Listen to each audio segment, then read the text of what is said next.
Hello friends, this is Anju Arora. Welcome to my channel. और आज हमारा टॉपिक है natural hazards and their mitigation strategies, और इसके साथ ही हमारी पीपल एंड एनवायरनमेंट आज खत्म हो जाएगी। So let's start for the topic. देखो, नेचुरल हजार्ड्स क्या है? ऐसे नुकसान होना जो नेचुरली अकरिंग फिजिकल फिनोमेना से हो, चाहे वो स्लो हो रहे हैं, चाहे वो एकदम से इवेंट आया है, उसे हम नेचुरल हजार्ड्स कहते हैं। जियो फिजिकल और हाइड्रोलॉजिकल, क्लाइमेटोलॉजिकल, मेट्रोलॉजिकल, बायोलॉजिकल और हाइड्रो मेट्रोलॉजिकल इसके पार्ट्स हैं, या हम कह सकते हैं इसकी टाइप्स हैं। ठीक है, अब देखो, जियोलॉजिकल, जियोफिजिकल सॉरी क्या है? जियोफिजिकल जहाँ पे ग्राउंड से रिलेटेड है, आप इस तरीके से याद कर सकते हैं, या फिर लैंड से रिलेटेड है, जैसे अर्थक्वेक, लैंडस्लाइड, सुनामी और वल्केनिक एक्टिविटीज जियोफिजिकल में है। हाइड्रोलॉजिकल जो पानी से रिलेटेड है, जैसे अवलांचेज एंड फ्लड्स। क्लाइमेटोलॉजिकल होता है जब एक्सट्रीम टेम्परेचर, यानी कि मौसम में बदलाव के कारण कुछ हो रहा है, जैसे एक्सट्रीम टेम्परेचर हो गया, या फिर ड्रॉट आ गया, सूखा पड़ गया, वाइल्ड फायर्स आ गई, या हीट वेव्स हो गई। ठीक है, मेट्रोलॉजिकल भी हमारे मौसम के कारण है, पर इसमें जैसे हमारे आते हैं cyclones and storm, wave surge, Wizards and cyclone droughts. इसके अंदर भी आ सकता है हमारा hello storm, heat waves, hurricanes, floods and tornadoes. तो इसका मतलब ड्रॉट जो है हमारा हाइड्रोमेट्रोलॉजिकल है, जो हमारा आ रहा है, सॉरी, मेट्रोलॉजिकल भी है, और ये हमारा हाइड्रोमेट्रोलॉजिकल भी है। इसको अभी हम समझेंगे आगे क्या है। ठीक है, बायोलॉजिकल वो होते हैं जैसे डिसीज या एपिडेमिक्स आ गई, या इंसेक्ट्स या एनिमल प्लेग्स वगैरह हैं, जैसे अब कोविड-19 है, तो ये हमारा बायोलॉजिकल है। ठीक है, तो क्वेश्चन आ सकता है कोविड-19 के बारे में, तो बायोलॉजिकल हजार्ड है हमारा एक तरीके से। ठीक है, हाइड्रोमेट्रोलॉजिकल कौन सा होता है? जो पानी और मौसम दोनों के कारण हो रहा है, the result of natural process और फिनोमिना ऑफ एटमॉस्फेरिक, कोई एटमॉस्फेरिक या हाइड्रोलॉजिकल या फिर ओशनोग्राफिक नेचर का है, यानी कि समुद्र में कुछ ऐसा हुआ है, जैसे फ्लड्स हैं, ट्रॉपिकल साइक्लोन्स है, ड्रॉट है, या डेजर्टिफिकेशन है, ये सब हाइड्रोमेट्रोलॉजिकल में आते हैं हमारे।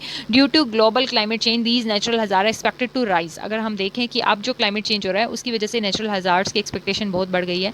हरिकेन, साइक्लोन एंड तूफान are severe storms that from over tropical water. ठीक है, जो जिस तरीके के तूफान आ रहे हैं ट्रॉपिकल वाटर में, तो वो हमारे बढ़ते जा रहे हैं। ठीक है, अब देखो हमारा क्वेश्चन आया हुआ है, which of following is a meteorological hazards. तो अभी मैं आपको ऑलरेडी बता चुकी हूँ कि कौन कौन से हैं। ठीक है, एवलांचे मैंने आपको किस में बताया था? हाइड्रोलॉजिकल में, लैंडस्लाइड जियोफिजिकल में। तो यहाँ पे जो हमारा कोस्टल इरोजन नहीं है, इसका आंसर डिजार्ट्स है। ठीक है, तो यहाँ पे जो हमारा आंसर है वो है ऑप्शन नंबर 4, डिजार्ट्स। क्योंकि देखो, मैंने मेट्रोलॉजिकल में आपको बताया हुआ था कि विजार्ट्स जो है मेट्रोलॉजिकल यानी मौसम के कारण होता है ये। ठीक है, अब विच of the following natural hazard is not hydrometeorological. तो ये पूछा हुआ है कि हाइड्रोमेट्रोलॉजिकल कौन सा नहीं है, तो ये है हमारा सुनामी, क्योंकि सुनामी मैंने आपको बताया था जियोफिजिकल में है, और ये सब आ चुके हैं हमारे। ठीक है, हाइड्रोमेट्रोलॉजिकल में। ठीक है, मैं आपको ऑलरेडी बता चुकी हूँ हाइड्रोमेट्रोलॉजिकल में बहुत से हैं।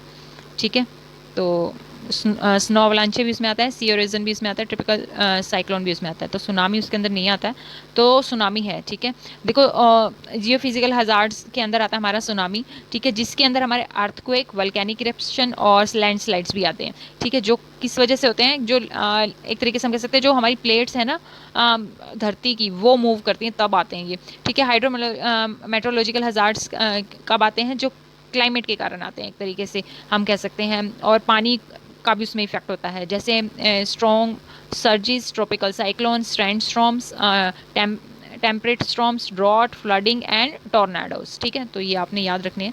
ठीक है, देखो अब ये सारे हजार्ड्स के बारे में थोड़ा थोड़ा पढ़ लेते हैं जो कि इंपॉर्टेंट है। जैसे ड्रॉट है, देखो, consequence of a natural reduction in participation over an extended period of time, usually a season or a more often associated with other climate factor that can aggravate the severity of the event. देखो, जब क्या होता है कि एक तरीके से बहुत लंबे समय तक, ठीक है, पानी नहीं मिल रहा है आपको, या फिर आप कह सकते हैं एक सीजन पूरा निकल गया और पानी नहीं आया, तो वो हमारा ड्रॉट होता है। ठीक है, and interplay between natural water availability and human demands for water supplies. Mainly drought तब कहा जाता है जब नेचुरली हमारे वाटर की अवेलेबिलिटी कम है बट डिमांड ज़्यादा है, तो हम मानते हैं कि सूखा है। ठीक है, अब इसके भी काफ़ी सारे टाइप्स हैं, 4 टाइप्स हैं, तो ये 4 टाइप देख लेते हैं। हाइड्रोलॉजिकल ड्रॉट क्या होता है? ये तब अकर करता है जब लो वाटर सप्लाई है। ठीक है, हमें पता है कि लो वाटर सप्लाई है, specially in streams, reservoir and ground water level, usually after many months of meteorological drought. ठीक है, ये कब आता है? जब बहुत टाइम तक बारिश नहीं हो रही है, तब आता है हाइड्रोलॉजिकल। और जो हमारे पानी,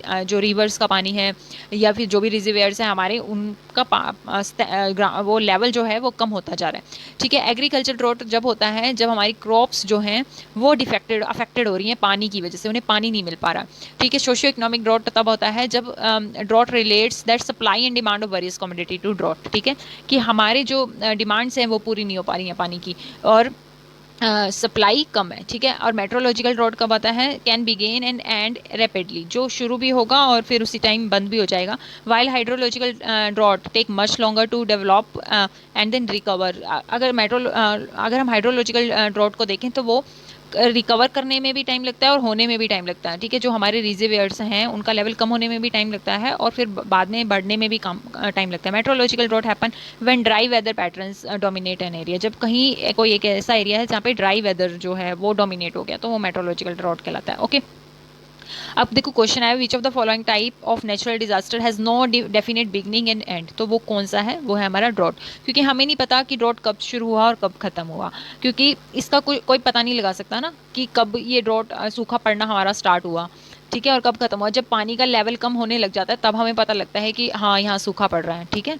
या फिर बारिश कम हो रही है, तो इसका बिगनिंग एंड एंड का हमें पता नहीं चलता, ठीक है। एक और क्वेश्चन आया हुआ है प्रीवियस ईयर में, देखते हैं इसको भी। A study was carried out the drought resilience in India, ठीक है, एक स्टडी की गई इसके ऊपर। Which of the following states show highest level of handling drought, तो कौन से ऐसे हाईएस्ट स्टेट निकले जहाँ पे जो हैंडल कर रहे हैं, ठीक है, ड्रॉट को? उड़ीसा, कर्नाटका, केरला, बी में है सिक्किम, पंजाब, अरुणाचल प्रदेश, सी है तेलंगाना, आंध्र प्रदेश, तमिलनाडु, डी है झारखंड, छत्तीसगढ़ एंड जम्मू एंड कश्मीर। तो अब यहाँ से आपको पता लग सकता है आराम से, तो यहाँ जो है हमारे ऑप्शन है वो है 2, ठीक है। सिक्किम, पंजाब और अरुणाचल प्रदेश जो हैं वो स्टेट ऐसे हैं जो शो करें highest level of handling drought, ठीक है। अब नेक्स्ट है हमारा लैंडस्लाइड, ठीक है। लैंडस्लाइड भी क्या है? जियोलॉजिकल फिनोमिना है, यानी कि जियोफिजिकल हमारी एक तरीके से हम कह सकते हैं नेचुरल हजार्ड है, ठीक है, जिसमें wide range of ground movement होती है, ठीक है, सच एज रॉक फॉल्स हो गया या डीप फेलियर ऑफ स्लोप्स हो गया या शैलो डेरिव्स फ्लोज हैं, ठीक है। Although gravity acting as an over steepened slope is primary reason for a landslide, ठीक है। इसका जो मेन रीज़न होता है कि जो ग्रेविटी है वो अपने स्लोप से ज़्यादा एक्ट कर रही है, तब यहाँ पे लैंडस्लाइड होते हैं, ठीक है। और भी कंट्रीब्यूटिंग फैक्टर हो सकते हैं, बट जो ये है वो प्राइमरी रीज़न रहता है ग्रेविटी एक्टिंग का। नेक्स्ट है एवलांचेज। अगर हम देखें तो ये ज़्यादातर डेंजरस होता है कहाँ पे? माउंटेन एरियाज़ में, जहाँ पे जियोग्राफिक एंड मेट्रोलॉजिकल जो कंडीशंस हैं वो हैवी रेन को राइज करती हैं, और जो अकोमलेशंस ऑफ स्नो एंड आइस है वो डाउन स्लोपिंग हो जाता है, ठीक है, नीचे की तरफ आता है, और जो वहाँ पे रहने वाले एरियाज़ हैं वो हर्ट होते हैं वहाँ पे, ठीक है। An avalanche is caused when a building up of snow is release down a slope and is one of the major dangerous faced in mountain in winter. An avalanche is a type of gravity current, अगर हम देखें तो एवलांचे एक तरीके की gravity current है, ठीक है। अब नेक्स्ट है फ्लड। तो फ्लड के बारे में आपको पता ही है कि कई बार आर्टिफिशियल कन्फाइंस ऑफ स्ट्रीम होती हैं, वो भी जब ओवरफ्लो होती हैं तो हम वहाँ पानी छोड़ देते हैं, और जो नीचे लोअर लेइंग एरियाज़ हैं वहाँ पे पानी भर जाता है तो फ्लड की कंडीशन आ जाती है, ठीक है। ये एक तरीके से हम कह सकते हैं कि टेम्परेरी इनंडेशन होता है, ठीक है, जहाँ पे पानी भर जाता है और फिर बाद में वो ओवरफ्लो हो जाता है, उसके बाद निकल जाता है, तो फ्लड तो आई गेस सबको पता है, ठीक है। Tropical cyclone, typhoons and hurricanes हैं जैसे। अब these are the regional names of some same phenomena, ठीक है, एक तरीके से जो ट्रॉपिकल साइक्लोन है उनके नाम है ये टाइफून्स एंड हरिकेन्स। तो जब एक तरीके से हम कह सकते हैं कि स्ट्रॉम आता है बहुत भारी तरीके से, ठीक है, तो ओशन के अंदर बे ऑफ बंगाल में या अरेबियन सीज हैं वहाँ पे तो वो होते हैं हमारे ट्रॉपिकल साइक्लोन्स, ठीक है। उसके बाद है अर्थक्वेक्स, क्योंकि अब रिसेंट टाइम में अर्थक्वेक्स बहुत आ रहे हैं तो यहाँ से क्वेश्चन आ सकता है, ठीक है। An earthquake is the shaking of earth surface caused by rapid movement of the earth crust और आउटर लेयर। अगर हम देखें तो अर्थक्वेक क्या है? देखो, जो अब आउटर लेयर जो है उसकी मूवमेंट होती है, ठीक है, अर्थ की क्रस्ट जो हमारे जो सबसे अपर लेयर है अर्थ की वो होती है क्रस्ट, ठीक है, आउटर लेयर, जब वो हमारी मूवमेंट होती है तो वो अर्थक्वेक कहलाता है। Ever since it comes into existence of 4.6 billion years ago, हमें पता लगा था कि अर्थक्वेक जैसी कोई चीज़ है। The earth has become a dynamic evolving system, the position of the different continents and ocean that will see today has change a number of times in earth's history. अगर हम देखें तो उनकी जो पोजीशन है ना थोड़ी बहुत चेंज हुई है, ठीक है। अगर आज का देखें और पहले हिस्ट्री देखें, तो अगर हम इसकी 3 लेयर्स देखें अर्थ की, तो कौन सी है? द आउटर क्रस्ट होती है, फिर मिडल क्रस्ट होती है और इनर कोर होता है। अर्थक्वेक को हम थोड़ा डिटेल में समझेंगे क्योंकि यहाँ से क्वेश्चन आने के चांसेस हैं। देखो, earthquake are a violent shaking of the earth crust caused by energy releasing during the tectonic movement. एक तरीके की मूवमेंट जब होती है अर्थक्वेक की, तो वायलेंट शेकिंग जब होती है तो उसे हम अर्थक्वेक कहते हैं। Most of the time the friction between the plates prevents them from moving. जो फ्रिक्शन आ जाता है जब प्लेट्स के अंदर, तो उसको हम आगे समझेंगे कि किस तरीके से आता है। ठीक है। Eventually the stress become so great it overcomes the friction and the plate suddenly move causing the earthquake. जो प्लेट्स हैं उनके बीच में फ्रिक्शंस आता है, एक तरीके का स्ट्रेस इतना ज़्यादा बन जाता है कि उनकी जो प्लेट्स हैं वो सडनली मूव होने लग जाती है, जिसकी वजह से अर्थक्वेक आता है। ठीक है। अब यहाँ पे देखो कि जहाँ पे फोकस होता है ना, पॉइंट ऑफ फोकस होता है, वहीं पे ही सीधा हमारा एपी सेंटर बनता है। ठीक है। अभी पीछे दिल्ली में अर्थक्वेक आया था तो रोहतक को कह रहे थे कि एपी सेंटर है यहाँ। ठीक है। The point inside the crust where the plates actually move. जहाँ पे वो पॉइंट, जहाँ पे क्रस्ट का, जहाँ पे प्लेट्स जो हैं एक्चुअली मूव की गई हैं, तो वो पॉइंट क्या है? हमारा फोकस। ठीक है। The depth of the focus depends on the type of plate boundary is involve. ठीक है। अगर देखें तो जो डेप्थ है वो किस पे डिपेंड है कि टाइप ऑफ प्लेट की बाउंड्री की कौन सी इन्वॉल्व है। ठीक है। The deepest earthquake occur at subduction boundaries where the crust is being pushed down into the mantle. The slowest earthquake occur at diverging boundaries. अगर हम इनकी बाउंड्रीज को देखें, यानी प्लेट्स की कौन सी बाउंड्रीज जो हैं वो इन्वॉल्व हैं, इससे पता लगता है कि डेप्थ क्या है फोकस की। ठीक है।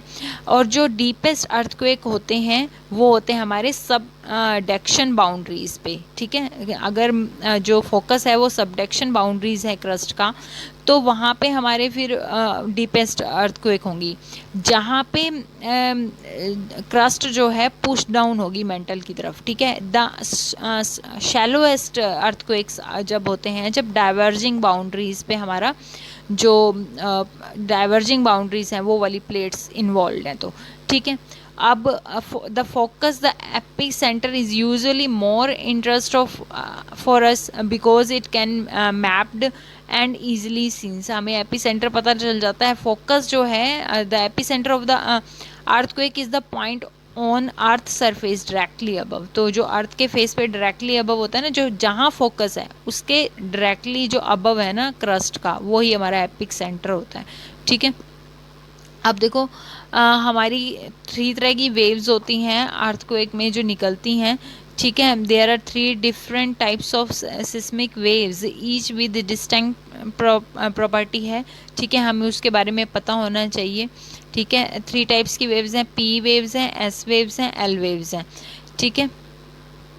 अगर हम यहाँ पे देखें पी वेव्स क्या हैं, तो इसको हम प्राइमरी वेव्स भी कह सकते हैं। जो फास्टिक सिस्मिक वेव्स हैं, they travel in a push pull motion, जो पुश पुल मोशन में चलती हैं, and can move through solids to liquid, जो कहाँ से कहाँ पर जाएंगी? सॉलिड एंड लिक्विड के थ्रू। ठीक है। उसके बाद है एस वेव्स, जिन्हें हम सेकेंडरी वेव्स भी कह सकते हैं। Are always the secondary waves detected, they are slower than P. अगर हम देखें तो वो पी से थोड़ा स्लो होती हैं। They travel in a slide to slide motion. ठीक है। वो स्लाइड टू स्लाइड मोशन करती हैं and can only travel through solids, सिर्फ सॉलिड्स के थ्रू ही ट्रैवल कर सकती हैं। बट पी वेव्स हमारी सॉलिड्स एंड लिक्विड दोनों पे ही ट्रैवल कर सकती हैं।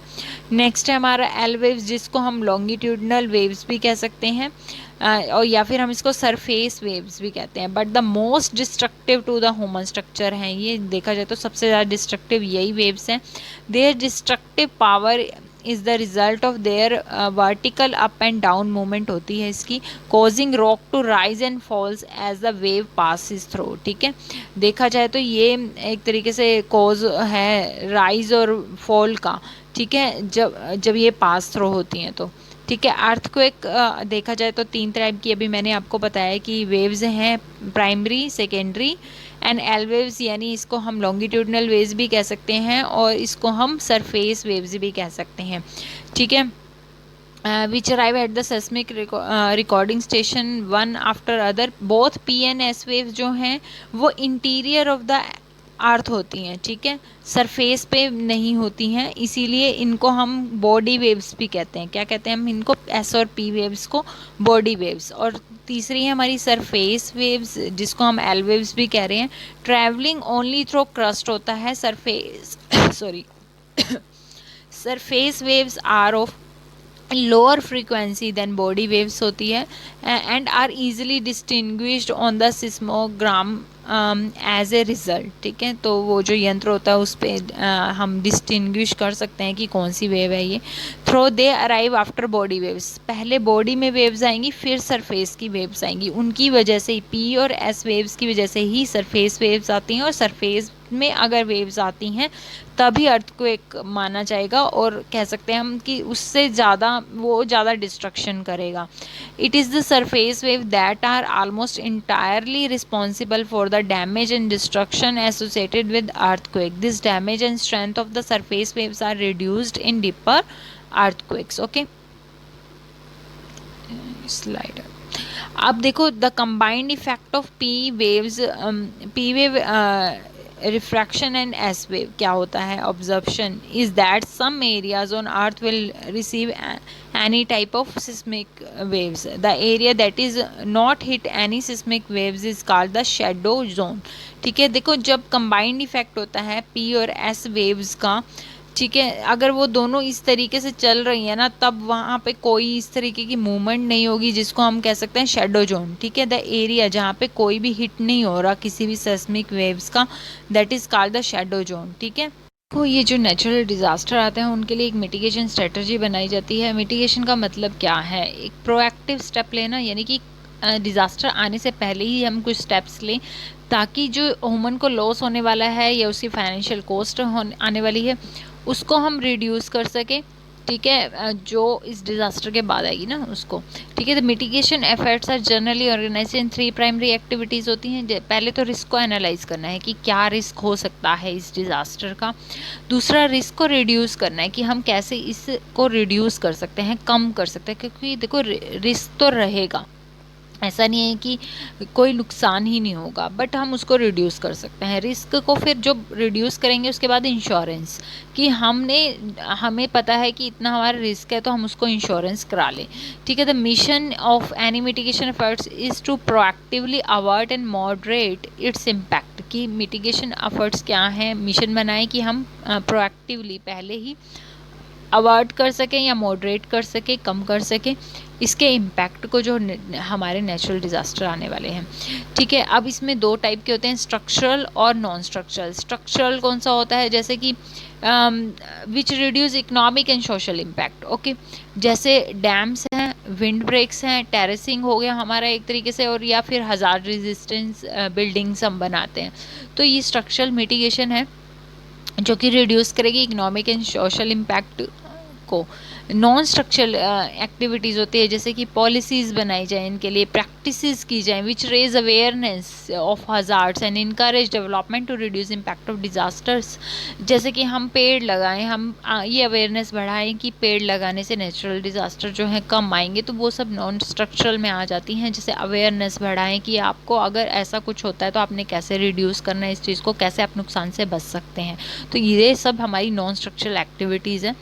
देखो और भी स्ट्रेटजीज़ हैं, एक तरीके से हमें सबसे पहली है हमें अवेयरनेस बढ़ानी चाहिए, लोगों को, पब्लिक को अवेयर करना चाहिए इन डिज़ास्टर्स के बारे में, और इनका एजुकेशन प्रोवाइड की जानी चाहिए कि इस तरीके से आप अपना, अगर ऐसा कुछ होता है तो आप किस तरीके से आप अपने को बचा सकते हैं और नुकसान कम कर सकते हैं, ठीक है। प्रिपेयर्डनेस होनी चाहिए, पहले ही प्रिपेयर कर लें अपने आप को। अगर कोई ऐसा आपको लगता है कि डिज़ास्टर आने वाला है तो आप प्रिपेयर होने चाहिए, उनके आसपास के लोग, ठीक है। प्रिडिक्शन यानी कि ये नहीं है कि हमें पता ही ना लगे तूफान आ गया, तो कुछ टेक्नोलॉजीज़ हमारे पास सिस्टम ऐसे होने चाहिए कि हम प्रिडिक्ट कर पाएँ उनको। वार्निंग सिस्टम अच्छे होने चाहिए, हम वार्न कर सकें उन पर्सनस को कि हाँ ऐसा होने वाला है। अडॉप्शन ऑफ जोनिंग करें, यानी कि ये गवर्नमेंट जोन बनाए कि यहाँ पे ये एरिया ऐसा है जो प्रॉन है फ्लड के या फिर अर्थक्वेक आ सकते हैं यहाँ पे।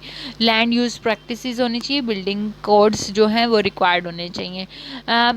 To avoid development on landslide and flood prone areas through planning can somehow reduce disturbing impact of natural disaster. तो बिल्कुल अवॉइड करने के लिए कुछ ना कुछ प्लानिंग हम कर सकते हैं, ठीक है, ताकि ऐसे भी हम इनके इम्पैक्ट को जो है रिड्यूस कर सकें या बिल्कुल ही अवॉइड हो सके उससे, ठीक है।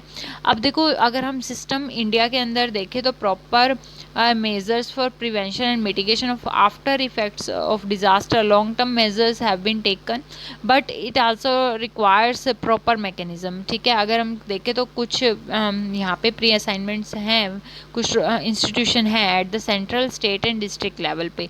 तो अगर हम नेशनल लेवल पे देखें तो है ministry, department of health, water resources, environment and forest, agriculture, railway, atomic energy, defence, chemical and science and technology, rural development, road transport and highways etcetera.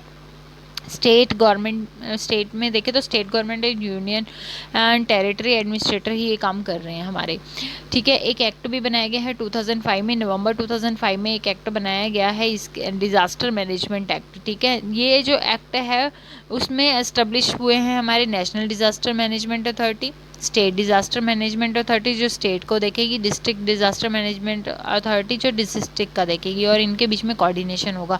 Constitution of disaster response fund and disaster mitigation fund eight national, state and district level भी बनाया गया है। Fund के लिए establishment किया गया है NIDM and NDRF को भी, जो कि पेनल्टीज देंगी उनको जो फॉल्स क्लेम करेंगे, मिसयूज़ करेंगे इन चीज़ों का, ठीक है। It states that there shall be no discrimination, और ये देखा जाए कि कोई डिस्क्रिमिनेशन ना किया जाए। जब रिलीफ या कंपनसेशन दिया जाता है तो किसके बेसिस पे, सेक्स के बेसिस पे, कास्ट या कम्युनिटी या डिसेंट और रिलीजन, ऐसे बेसिस पे कोई भी डिस्क्रिमिनेशन ना किया जाए।